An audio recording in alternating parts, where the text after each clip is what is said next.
For Andhra Pradesh, does the trajectory mirror that's happening at the center, or have you decided on a particular kind of sequencing with regard to your reforms and execution that will work for the local needs of the state? See, we always have to look at the reform cycle. We have to understand its implication and then implement it. Saying that, Andhra Pradesh will be the poster child of reforms. And Mr. Naidu is known for it. He's done this for the last 5 decades. So this is nothing new for him. But it's new for us. Mr. Naidu is backed by a very young team. 50% of the legislatures are first timers, 17 out of 25 ministers are first time ministers. So we bring in raw energy to really transform the state. So we are ready to take those reforms forward. The agenda that the Honorable Prime Minister has, we want to pilot it, we want to lead it, and we want to make Andhra Pradesh number one across every sector. Before we go on to some of the new initiatives which I would like you to talk about, let's recap all that has happened so far. One of the most massive investments in data centers and associated infrastructure for the AI age has come into Andhra Pradesh. Google and others have come together. Why is that significant? Because data centers also are seen as the core infrastructure on which you can build the AI ecosystem. No, see, there are naysayers also to data centers, but I believe that it's a strategically important asset for our nation. End of the day, we are one of the largest consumers of AI today, and I think it's just the beginning. Anyone who adopts to AI, who uses AI on a daily basis, will definitely have a better advantage than someone who will not use AI.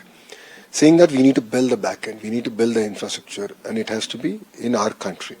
I believe that on the eastern seaboard, Andhra Pradesh has a very strategically important role to play, and Visakhapatnam is well positioned.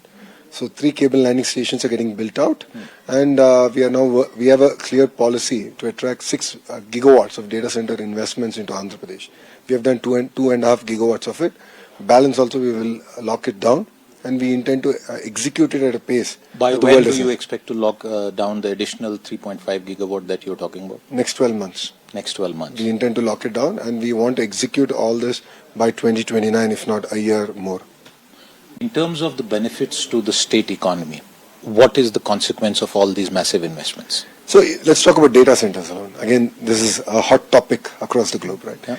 If you look at it in the US... Even the US, one of the advisors to President Trump has weighed in on this. He seems to have a problem with even data center work coming to countries like India. Yeah, everyone has their own opinions, and they're entitled to it. But I go based on data. Yes. And I've looked at how data centers have played a very important role in transforming certain communities in a positive manner. Yes. See, India that way is very well positioned now. We are able to build our power infrastructure far better than developed countries. Yes. Andhra Pradesh has Godavari, right? Yes. And we are at the tail end. And 3,000 cusecs of water is just TMC of water, is going into the ocean. It's ridiculous.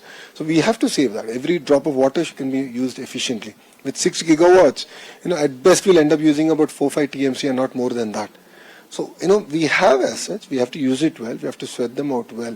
And these investments, right, and whatever we've discussed, it could be ArcelorMittal's project, it could be Cognizant's project, or various other investments that have come to my state of Andhra Pradesh.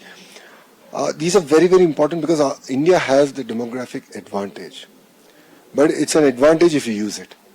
And I believe that single agenda that India should have, and more so Andhra Pradesh should have, is creating jobs. And that's it. So that's why I'm the chair of the group of ministers to create 2 million jobs in 5 years. And with that single agenda we're working. We are very focused on executing these projects, ensuring that they deliver on the promise of creating jobs in the field.